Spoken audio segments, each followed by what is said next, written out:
Hello दोस्तों, मैं हूं विनय कुमार यादव। आप सबका स्वागत है हमारे यूट्यूब चैनल में। दोस्तों, आज हम अपने इस वीडियो में बात करेंगे एंजाइम्स के बारे में। एंजाइम क्या होता है, टोटली एंजाइमोलॉजी के बारे में हम बात करेंगे। एंजाइम क्या होता है, कैसे काम करता है और क्या इसका इम्पोर्टेंस है। क्योंकि एंजाइम इम्पोर्टेंट इसलिए है क्योंकि आप CSIR का सिलेबस उठा के देख लीजिए, उसमें भी एंजाइम है। DBT का देख लीजिए, ICMR का देख लीजिए, गेट का देख लीजिए, चाहे लाइफ साइंस हो चाहे गेट बायोटेक्नोलॉजी हो, सब में एंजाइम है। सभी के सिलेबस में एंजाइम है।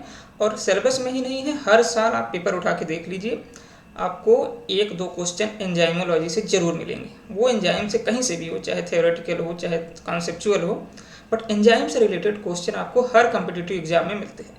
इसके अलावा आप चाहे 10+2 में हो, 10th में हो, PSc लेवल पे हो, बैचलर लेवल पे हो, मास्टर लेवल पे हो, इवन PhD लेवल पर भी हर एक सब्जेक्ट में अगर आप साइंस से हैं तो आपको बायोकेमिस्ट्री से रिलेटेड सब्जेक्ट अगर आपका है तो उसमें, या फिर बायोलॉजी भी है तो भी उसमें एंजाइम रहता ही है। तो एंजाइम इसलिए इम्पोर्टेंट है क्योंकि सभी जगह थ्योरेटिकल में भी है और हर कम्पिटिटिव एग्जाम में इम्पोर्टेंस है। तो मुझे लगा कि एंजाइम से रिलेटेड वीडियो बनाना चाहिए। पहले हम इस वीडियो में एंजाइम के बेसिक्स के बारे में बात करेंगे। एंजाइम का बेसिक, एंजाइम क्या है, वो कैसे काम करता है, क्या चीज़ें उसकी इंपॉर्टेंस है। और उसके बाद हम एंजाइम की एक एक चीज़ को डिटेल में जाएंगे, जैसे कि क्वेश्चन कम्पिटिटिव एग्जाम्स में पूछे जाते हैं। वो सारी चीज़ें हम बाद की वीडियो में करेंगे डिस्कस। पर आज इस वीडियो में हम बेसिकली बात करेंगे एंजाइम की बेसिक के बारे में। एंजाइम क्या होता है और कैसे काम करता है, उसके बारे में कुछ इंपॉर्टेंट चीज़ें आज की वीडियो में हम डिस्कस करेंगे। स्टार्ट करते हैं दोस्तों। एंजाइम क्या है, ये देखिए एक ब्यूटीफुल एंजाइम का हमने, ये ट्रिप्सिन है। ट्रिप्सिन का एंजाइम का 3D स्ट्रक्चर है। देखिए कैसे स्ट्रक्चर है इसका, कैसे आपको राउंड राउंड शेप दिख रहा है। प्रोटीन, बेसिकली प्रोटीन होते ही एंजाइम, तो देखिए कितना खूबसूरत उसका फिगर है। तो ऐसा ही कुछ एंजाइम होता है, दिखता है, सबके डिफरेंट डिफरेंट शेप होते हैं। ये तो हमने ऐसे फिगर दिखाने के लिए रखा है। एंजाइम क्या होते हैं दोस्तों, enzyme are the biocatalyst that accelerate the rate of biological reaction. ठीक है, एंजाइम क्या होता है, enzyme are the biocatalyst. Enzyme जो होते हैं वो बायोकैटलिस्ट होते हैं that accelerate the rate of biological reaction. Enzyme biological reaction के रेट को इनहांस करते हैं, बढ़ाते हैं। ठीक है, enzyme convert reactants into product without itself being altered. दोस्तों, एंजाइम क्या होता है, एंजाइम रिएक्टेंट को प्रोडक्ट में कन्वर्ट करता है, बट एंजाइम के फिजिकल फॉर्म में कोई भी चेंज नहीं होता है। Enzyme are basically proteins, example trypsin and pepsin.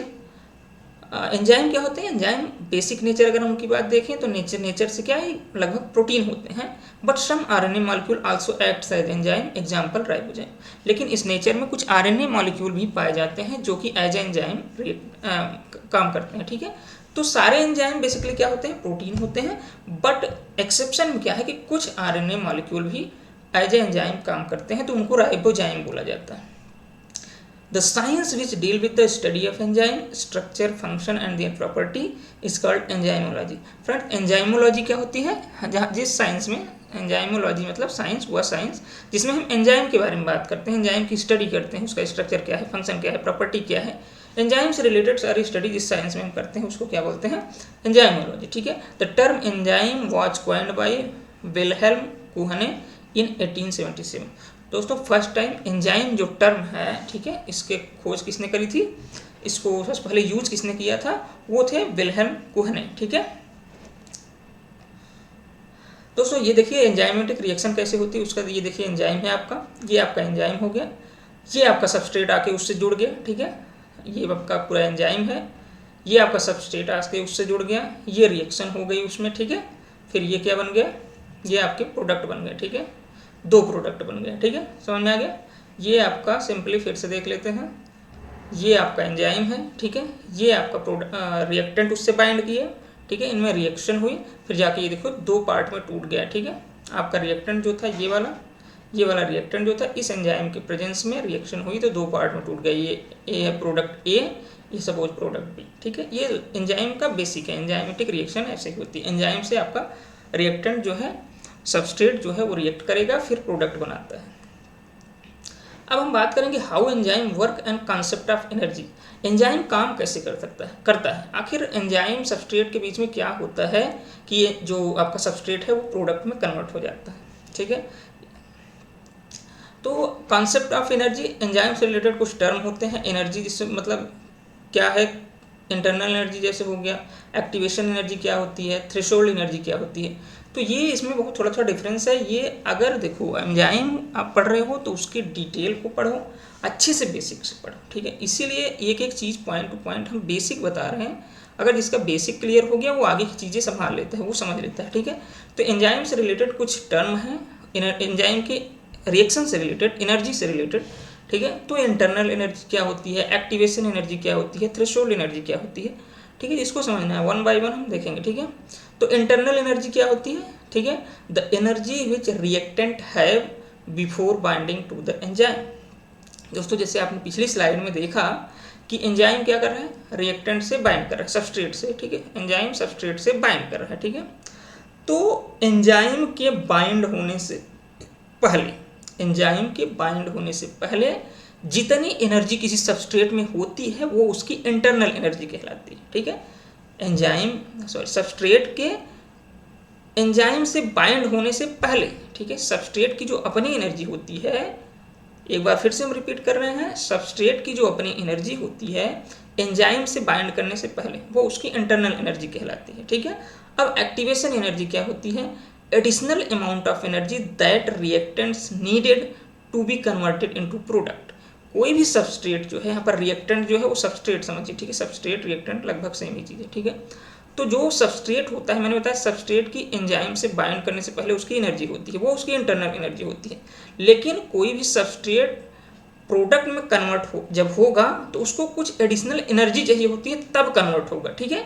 तो जितनी एडिशनल या extra amount of energy substrate को चाहिए प्रोडक्ट में कन्वर्ट होने के लिए, वो एक्स्ट्रा अमाउंट ऑफ एनर्जी जो होती है वो एक्टिवेशन एनर्जी कहलाती है, ठीक है। अब हम बात करें थ्रेशोल्ड एनर्जी की, the total amount of energy needed to reactant to participate in the reaction, ठीक है। थ्रेशोल्ड एनर्जी क्या होती है, वो टोटल एनर्जी होती है जितना अगर किसी सबस्ट्रेट के पास हो जाए तो वो प्रोडक्ट में कन्वर्ट हो जाता है, ठीक है।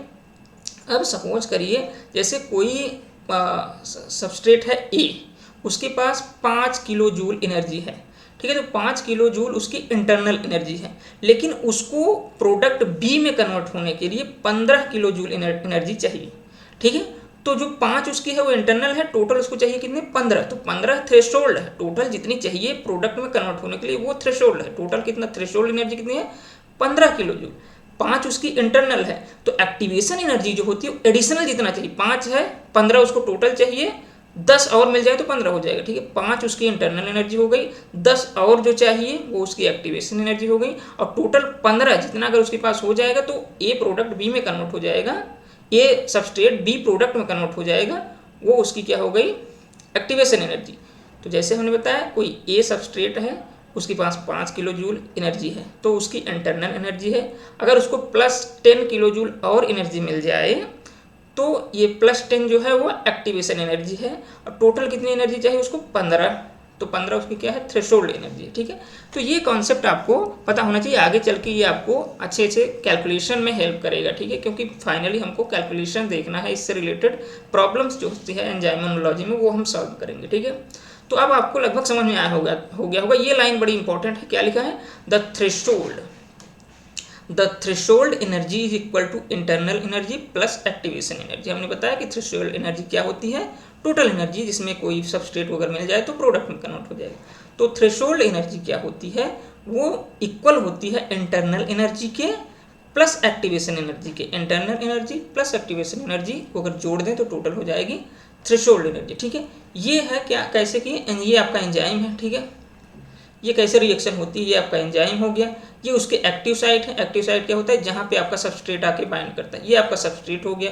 ये सबस्ट्रेट आके एक्टिव साइट से बाइंड करेगा, ये देखो एंजाइम सबस्ट्रेट कॉम्प्लेक्स बनेगा, ठीक है। जब कॉम्प्लेक्स बन गया फिर रिएक्शन होगी, फिर वो प्रोडक्ट बन जाएगा। ये आपका एंजाइम है और ये आपके 2 प्रोडक्ट बन गए, ठीक है। मैंने एंजाइम के डेफिनेशन में बताया था कि रिएक्शन के टाइम पे एंजाइम का फिजिकल स्टेट चेंज नहीं होता। देखो एंजाइम यहाँ जैसे था वैसे यहाँ पर रिलीज हो गया, अलग हो गया, और ये रिएक्शन हो गया, ठीक है।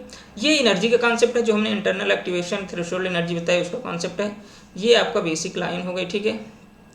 यहाँ से देखिए, जब ये जो पहली ये वाली लाइन है, ठीक है, ये ग्राफ जो दिखा है, ठीक है, ये क्या है, activation energy of catalysed reaction, activation energy of catalysed reaction, ठीक है। अब ये क्या है, activation energy of uncatalysed reaction.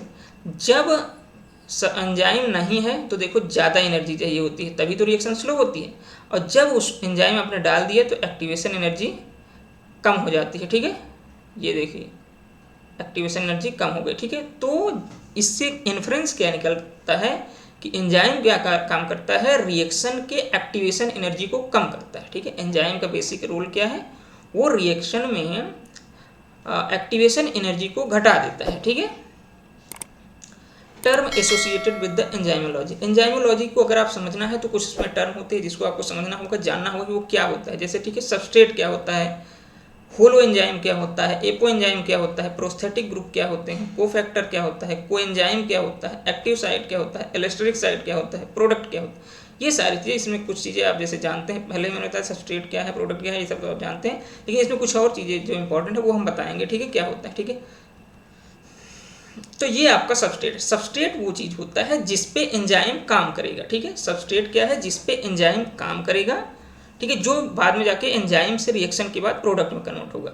तो सबस्ट्रेट क्या है, जिस पे एंजाइम वर्क करता है, जो रिएक्शन में पार्टिसिपेट करता है, जिस पे एंजाइम वर्क करता है। ठीक है, वो सबस्ट्रेट हो गया। ये आप देखते रहिए, ये आपका जैसे सबस्ट्रेट हो गया। ठीक है, होलो एंजाइम क्या होता है, होलो एंजाइम मतलब होता है कंप्लीट एंजाइम। ठीक है, किसी भी कंप्लीट एंजाइम को, ठीक है, एंजाइम के एक्टिव फॉर्म को होलो एंजाइम कहते हैं। ठीक है, अब ये है एपो एंजाइम। एपो एंजाइम क्या होता है, होलो एंजाइम मतलब कंप्लीट एंजाइम को होलो एंजाइम बोलते हैं, कंप्लीट एंजाइम को होलो एंजाइम बोलते हैं।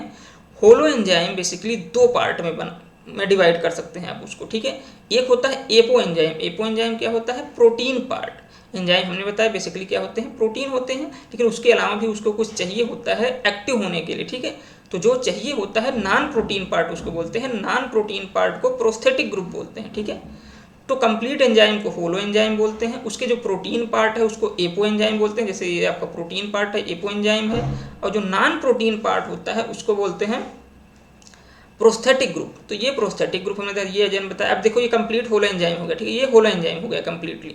हमने बताया था, ये आप यहाँ से देख रहे हैं, ये पूरा जो है एपो एंजाइम है, ये हमने आके ये देखो जोड़ दिया ये वाला। ठीक है, तो ये प्रोस्थेटिक ग्रुप हो गया, प्रोटीन पार्ट और non protein part. Protein part जो है एपो एंजाइम है, नॉन प्रोटीन पार्ट जो है आपका प्रोस्थेटिक ग्रुप है। Apo enzyme plus prosthetic group मिल करके क्या बनाते हैं, होलो एंजाइम। अब ये complete active form of enzyme है। ठीक है, तो एक्टिव फॉर्म ऑफ एंजाइम क्या है, होलो एंजाइम है। ठीक है, अब ये हमने बताया प्रोस्थेटिक ग्रुप। अगर प्रोस्थेटिक ग्रुप जो है कोई आयंस है, जैसे हो गया मैग्नीशियम हो गया, कैल्शियम हो गया। ठीक है, कोई आयंस है।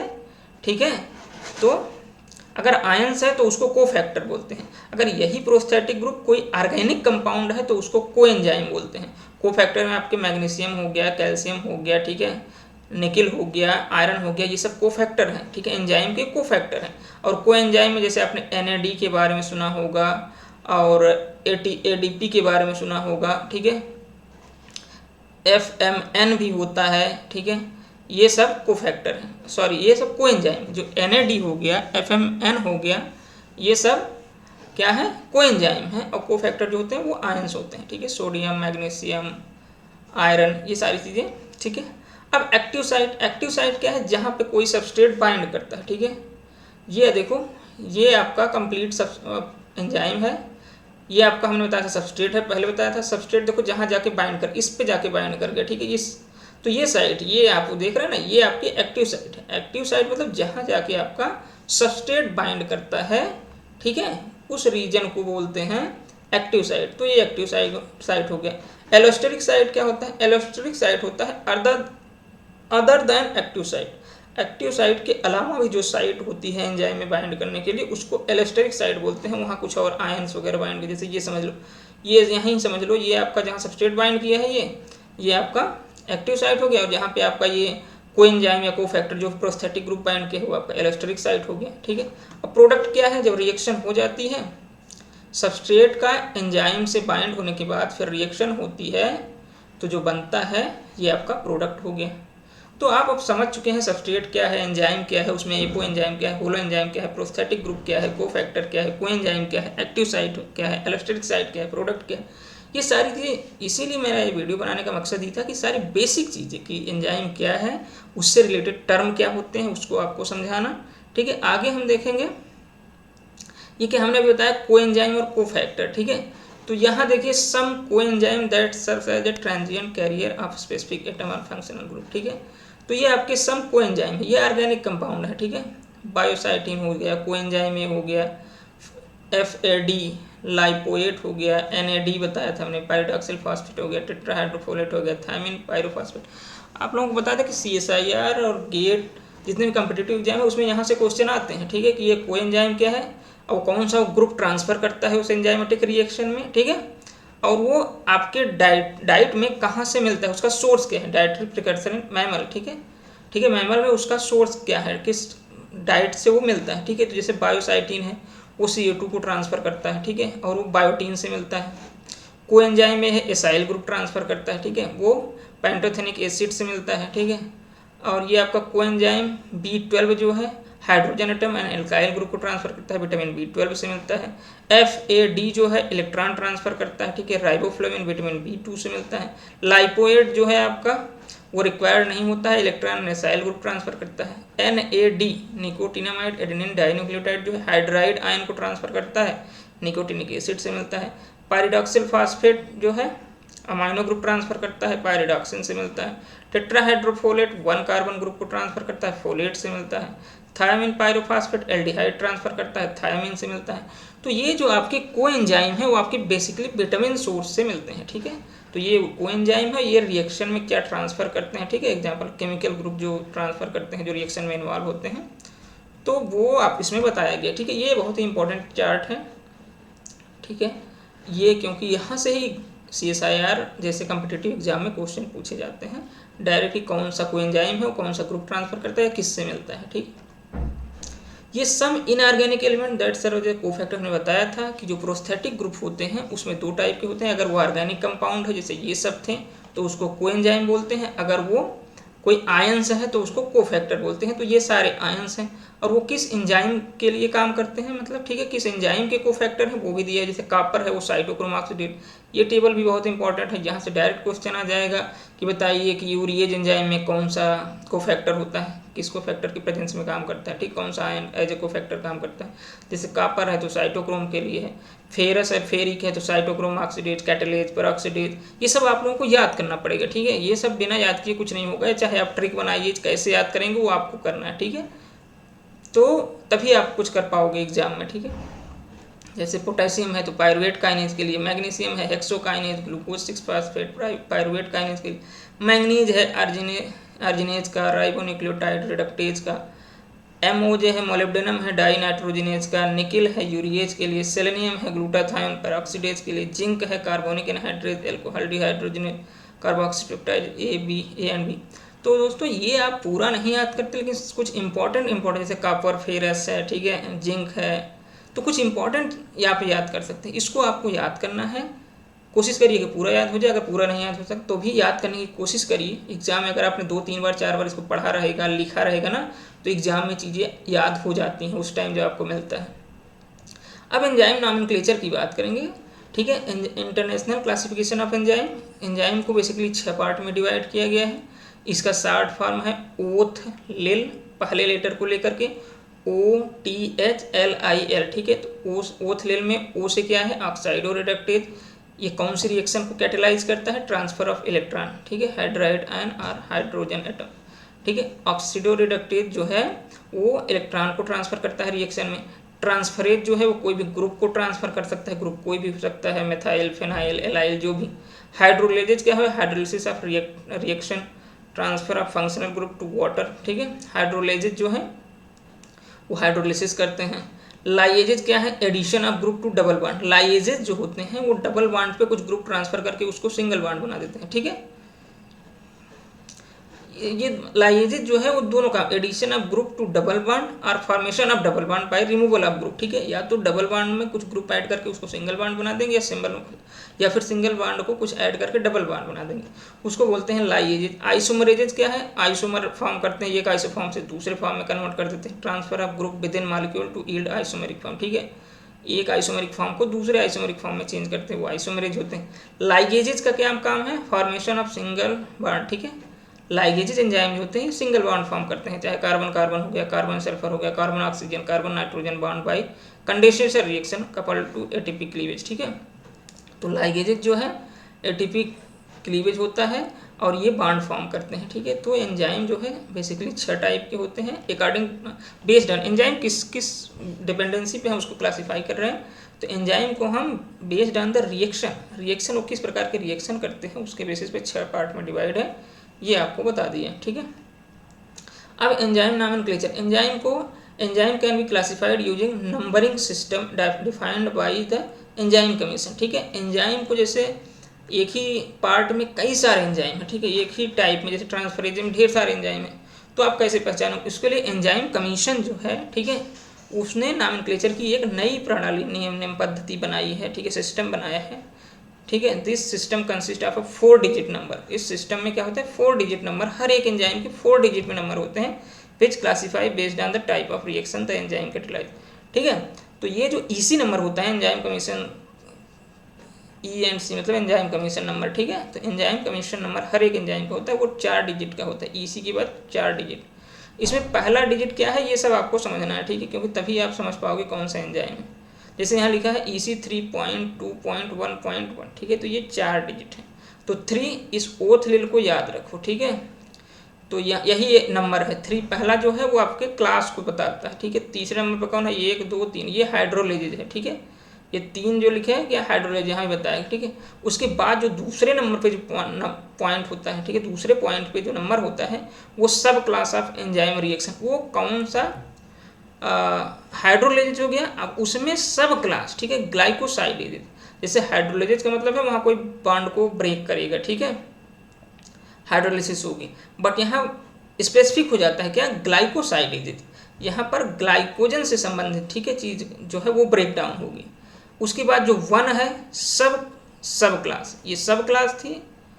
अब ये सब क्लास ऑफ एंजाइम रिएक्शन, उसमें हाइड्रोलाइज ओ ग्लाइकोसिल ग्रुप, ठीक है, उसमें बता दिया कि ओ ग्लाइकोसिल ग्रुप को ब्रेक करेगा। ठीक है, अब जो लास्ट में होता है वो उस क्लास सब क्लास के अंडर, ठीक है, किस नंबर पे एंजाइम का खोज हुआ है। ठीक है, तो उसको पहले नंबर पे क्या है आपका अल्फा एमाइलेज है।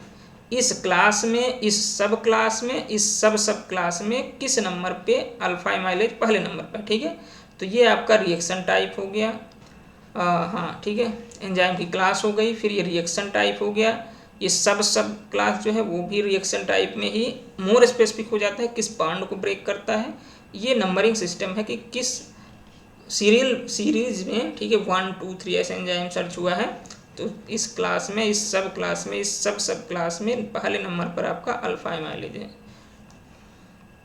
अब एंजाइम रिएक्शन फैक्टर, कौन कौन से फैक्टर हैं जो एंजाइम रिएक्शन को इफेक्ट करते हैं, तो pH है, टेम्परेचर है, सॉल्वेंट है जिसमें सॉल्वेंट पर रिएक्शन हो रही है, सबस्ट्रेट कंसंट्रेशन है, प्रोडक्ट कंसंट्रेशन है, एंजाइम कंसंट्रेशन है। ठीक है, तो ये सारी चीज़ें जो है एंजाइमेटिक रिएक्शन को इफेक्ट करती हैं। ठीक है, कम ज़्यादा कर सकती हैं। इसके बारे में हम डिटेल में डिस्कस करेंगे बाद में आगे आने वाले वीडियो में। pH कैसे इफेक्ट करता है, जिस pH पे कोई एंजाइम काम करता है उसको ऑप्टिमम pH बोलते हैं, जिस टेम्परेचर पे कोई एंजाइम काम करता है उसको ऑप्टिमम टेम्परेचर बोलते हैं।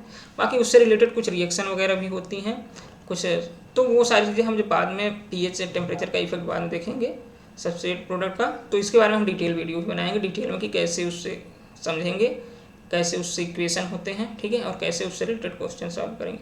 तो दोस्तों आज की इस वीडियो में हमने शुरू किया एंजाइम के बारे में बेसिक डिस्कस किया कि एंजाइम क्या होता है, एंजाइमेटिक रिएक्शन क्या होती हैं, कैसे होती हैं, एंजाइम से रिलेटेड कुछ टर्म जो होते हैं उसको हमने समझाने की कोशिश करी, क्या है, कैसे है, उसको क्या है, ठीक, उसकी डिफिनेशन सिंपल में, और एंजाइम से रिलेटेड कुछ डिटेल में हमने बताया कि क्या को एंजाइम होता है और उसके कुछ एग्जाम्पल, क्या को फैक्टर है उसके कुछ एग्जाम्पल, ठीक है, और फैक्टर जो एंजाइमेटिक रिएक्शन को अफेक्ट करते हैं। तो ये एंजाइमोलॉजी का बेसिकली हमने शुरुआत किया है। आगे आने वाले वीडियो में हम डिटेल में डिस्कस करेंगे और इससे रिलेटेड क्वेश्चन जो पहले CSIR गेट जैसे एग्जाम में पूछे गए उसको भी हम सॉल्व करेंगे और कुछ नए क्वेश्चन को भी देखेंगे और इससे रिलेटेड कुछ न्यूमेरिकल टाइप क्वेश्चन जो आते हैं गेट में और DBT में बेसिकली न्यूमेरिकल टाइप के क्वेश्चन आते हैं उसको भी हम सॉल्व करेंगे, लेकिन वो आने वाले वीडियो में। आज मेरा उद्देश्य था एंजाइमोलॉजी के बेसिक से आप सबको इंट्रोड्यूस कराना। तो वो बेसिक हमने इंट्रोड्यूस करा दिया है, बेसिक आपको बता दिया है। हमें उम्मीद है आप लोगों को पसंद आएगा। दोस्तों अगर आपको पसंद आता है इस वीडियो को शेयर करें, ज़्यादा से ज़्यादा शेयर करें और अपने दोस्तों को भी बताएं इस चैनल के बारे में, ठीक है। और हमारे चैनल को सब्सक्राइब करें, वीडियो को लाइक करें। Thank you.